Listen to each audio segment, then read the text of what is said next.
uitgeval het, sodoende kan ek agterkom of weet ons van die roman. Dankie vir julle wat die boek gelees het. Ek glo ons kan nou begin werk aan die roman. Ek het so 'n oulike werkstuk gekry van Samet Gous van Elizabeth Conradie Skool Kimberley, wat mooi die boek se vorm ons mooi opsom. So ek gaan dit gebruik as 'n basis om hierdie boek te bespreek. Soos ons reeds weet, is die titel van die boek is die Onderwêreld. Nou, julle weet self dat die titel verskillende betekenismoontlikhede het. Dit kan letterlik die tonnels wees onder onder Wilson College se gronde, waar die trappers moet ingelei word. Dan het ons ook die onderwêreld van die tiener wat hier aangespreek word in hierdie boek. Die onderwêreld van emosies. Daar is die onderwêreld van misdaad, waarin Dok Pienaar betrokke is. En dan is daar die onderwêreld van die rekenaars, wat kuberkrakery in die middel daarvan plaas. Daar is ook die onderwêreld van die dood, waar John se dood vir Greg nog steeds baie probleme veroorsaak, en net soos Eckhart ook nie met die dood van sy pa kan vrede maak nie. Daar is ook 'n onderwêreld van emosies, waar Greg voel dat hy nie vir sy pa kan sê hoe hy voel oor goed nie. En natuurlik is daar die konflik tussen die onderwêreld en die bowêreld. Die onderwêreld hier waar Greg besig is om die rekenaarkrakery te doen, teenoor die bowêreld wat sy verantwoordelikheid is. Soos ons reeds geleer het of reeds gelees het, bestaan hierdie boek uit 'n proloog, en hy bestaan uit hoofstukke, en dan het hy 'n epiloog. Pro beteken voor, loog beteken woord. Epiloog beteken na, epi, en loog beteken woord. So proloog beteken die voorwoord, dan kry jy hoofstukke, en dan jou epiloog beteken nawoord. Dis aan die einde van die boek, waar dit al 'n opsomming is van die boek. Dan sal jy sien as die heel eerste hoofstuk daar, so kan jy sien is daar word daar rekenaarterme gebruik.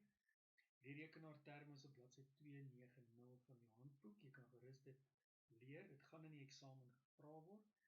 Daar sien ons eerstens HTML. Dit is 'n hypertext markup language, dis 'n programmeringstaal. Dan die body is die heading op die einde, en dan moet jy sign on vra in die heel eerste hoofstuk. En dit wil sê, die skrywer wil eintlik jy moet aanteken om die boek te lees. En dan kry jy die proloog, ons het nou net die proloog bespreek. In die proloog sien ons daar 'n Eckhart Wilken wat 11 jaar oud is.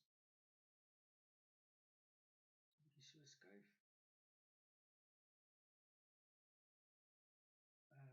Hy is 11 jaar oud en 'n onbekende geluid maak hom wakker. Hy staan op en hy stap deur die huis na sy pa se deurkamer toe, en as hy daar kom sien hy sy pa met 'n 9mm pistool in sy hand. En die woord pa lê soos 'n woord, soos 'n echo tussen hulle vir ewig. Daar word die eerste keer van echo gepraat, wat een van die temas van die roman is, en hierdie woord echo gaan ons later meer in detail bespreek, hopelik dalk in die klas.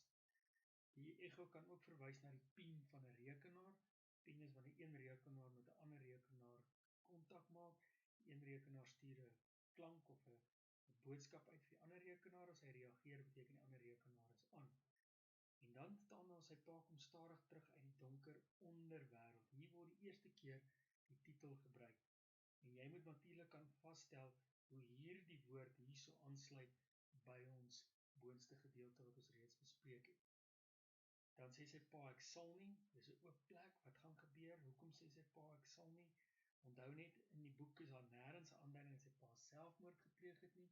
Ons het aan die einde besef hy het eintlik is hy doodgemaak deur Dok Pienaar en sy manne. Jare lank kry hy 'n ander naam. Nou hierdie is belangrik, want ons weet dalk nie of Eckhart se naam die regte naam in die boek is nie.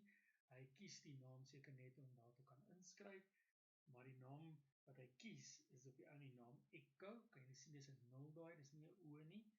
En dit word sy hacker naam, en dit is van die naam wat hy dan gebruik om antwoorde te soek in die onderwêreld, en dit gebruik hy dan ook om die ego stil te maak wat hy het. Die proloog en epiloog is geskryf deur die derde persoonsverteller. Baie belangrik dat jy dit weet. Dan kry ons in die roman vertelde tyd. Nou vertelde tyd speel die hede van die roman, speel af in 8 dae. Dis die donderdagoggend wat Greg ontdek dat Eckhart verdwyn het, tot weer daar volgende Vrydag aand. Die hele verhaal speel egter af oor baie jare, vandat Eckhart 11 jaar oud is, tot hy matriekleerder in Laws en College inskryf. Die verlede van hierdie roman, dis nou orals waar die hoofstuk sê log off, die verlede speel af ongeveer 6 maande, dit begin die dag voor die skool in Januarie begin, en strek dan tot min of meer in die middel van die jaar. Die verhaal word eintlik aangebied in die hede, deur Greg, wat terugflits sê heeltyd in die verlede, en die verlede word aangebied deur 'n agterna perspektief. Die hede en verlede kom eers by mekaar, waar die echos van die verlede weer klink in die hede. Daarmee sluit ons heel eerste les af. Hopelik, as ons nou, elke keer aan die einde van 'n les, sal ek vir julle 'n vormpie stuur wat julle moet invul, so ons kan seker maak, ons is op hoogte van die